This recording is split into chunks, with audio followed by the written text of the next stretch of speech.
हजुरहरुको यति धेरै माया पाए कि मैले एक्सपेक्ट नै गरेको थिइनँ कि यति धेरै माया आउँछ होला, यति धेरै मन पराइदिनु हुन्छ होला भन्ने त मलाई विश्वास नै थिएन हैन। अनि तपाईहरुले माया गर्ने अनि मैले भ्लग नहाल्ने भन्ने कुरै भएन। त्यही भएर फेरि पनि म भ्लग लिएर स्टार्ट भएको छु। बिहान स्टार्टिङ देखिको यो चाहिँ बिहान उठ्यौँ अनि यसो यताउता तनाकटुनुक गरे अनि त्यसपछि उठेर नानीलाई खाजा बनाइदिए अनि नानी खाजा खान थाले। ऊ बोल्दै थिए अनि अब कोठा सफा गर्नु पर्यो है भनेर म निस्के अनि कोठा सफा गर्न थाले। नि भ्लग बनाउने साथीहरु, मिनी भ्लग बनाउने साथीहरु केबाट एडिट गर्नुहुन्छ तपाईहरु? मलाई त एडिट नै गर्न आएन के। लास्टमा चाहिँ भ्लग चाहिँ हाले तर एडिट नै गर्न आएन। अब यस्तो फोहोर भइरहेको थियो अनि त्यसपछि यसलाई सराक पार्नु पर्यो भनेर सराक पार्नतिर स्टार्ट गरे। अनि नानीले भने मलाई चिया पकाइदिनु भनेर भनी अनि मैले चिया पकाएँ। चिया पकाइसकेपछि म यो सफा गर्नतिर लागे अनि स्टार्ट भयो नानीको गफ। यस्तो गफाडी छ कि यहाँ सुन्नु होला है त गफ के भन्दैछ भन्ने कुरा। अन्डा खाँदै अनि त्यसपछि आउँछन् ओछ्यानमा आउँछन् बुक्दलहरु नाकमा भएको कोठीहरुको छोरीहरु कति राम्री हुन्छन्। म पनि त राम्री छु नि।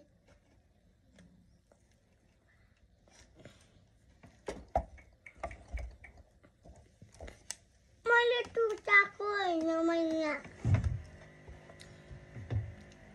सरी म चाहिँ के गल्ती भयो फेरि।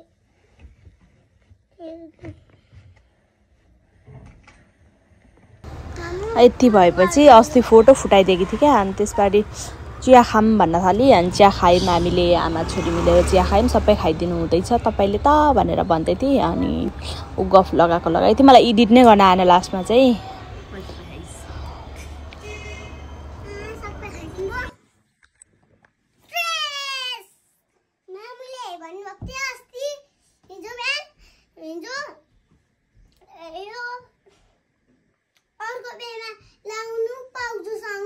यतिसम्म नानीको गफ सुनेपछि त अनि त्यसपछि उसको डान्स पनि हेर्नै पर्यो।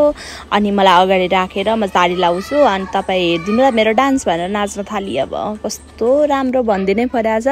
अनि साडी मिलाउँदै नाच्दै गरी अब यो लङ भिडियो बनाऊँ भने लामै हुने रहेछ। एकछिन हेर्दै 5 मिनट जति हेर्दै नानीको डान्स पनि। अनि त्यसपछि लाग्यो सफा गर्नतिर। अब यसो घर सफा त बढार्नु त परिहाल्यो। अनि बढारे अनि बढारे पछाडि म यहाँ नानीसँग अब खानासाना खाएर पसलतिर लागे। गाइस सुन्नु है त नानीको स्कुल पनि हो।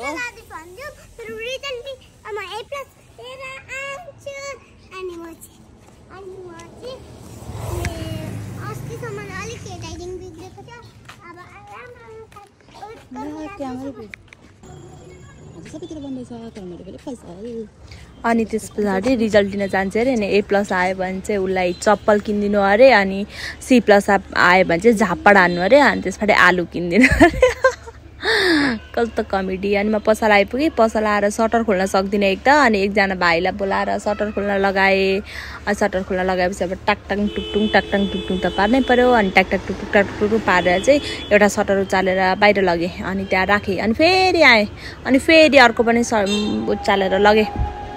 अनि फेरि आएँ अनि फेरि त्यो अर्को पनि लगेँ। अनि लगिसकेपछि के गरौँ भयो। अब बढार्नुपर्छ होला हो भनेर बढानतिर गयो। कछुवा त बिर्सेछु यार, कछुवा छ भन्ने कुरा बिर्सेछु क्या। अब यो बाहिरको सटर गर्नु पर्यो भनेर गरेको मरि गए पनि खोलिएन। अनि बाहिरको सटर गरेर अनि गरेको छ भन्ने चिज यस्तो हुन्छ कन्डिसन। कछुवालाई खाना दिएर अनि अब म बढार्न लागि अब पसलमा बढार्नु परिहाल्यो। सुइके चाहिँ बढार्न यताउता नहेरिकन बढार्न लागि। अब नानीलाई स्कुल पनि पठाउनु पर्ने छ, रिजल्ट पनि लिएर आउनु पर्ने छ। अनि अब यहीँनिर पसलमै हो मैले मेकअप गर्ने। हजुरलाई थाहा भइहाल्यो। मेकअप गरेको भिडियो चाहिँ नहाल्नु पर्यो भन्ने लाग्यो क्या। किनभने हिजो पनि मेकअप चाहिँ अलिक खत्रै खालको गरिसकेँ जस्तो फिल भयो। अनि त्यसपछि मैले यति यो पोचा हानेको चाहिँ भिडियो बनाएँ। अनि त्यसपछि कछुवालाई खाना दिनु पर्यो भनेर गएँ। कछुवालाई खाना पनि हालिदिएँ। अनि त्यसपछि मेरो भ्लग आजको लागि सकियो। अनि फर्स्ट कस्टमर आउनुभयो। अनि कस्टमर आएपछि मैले बेचेँ सामान अनि मेरो बोनी भयो। यस्तै छ जिन्दगी। माया गरिदिनु होला, सेयर सब्सक्राइब गरिदिनु होला। Thank you so much for watching.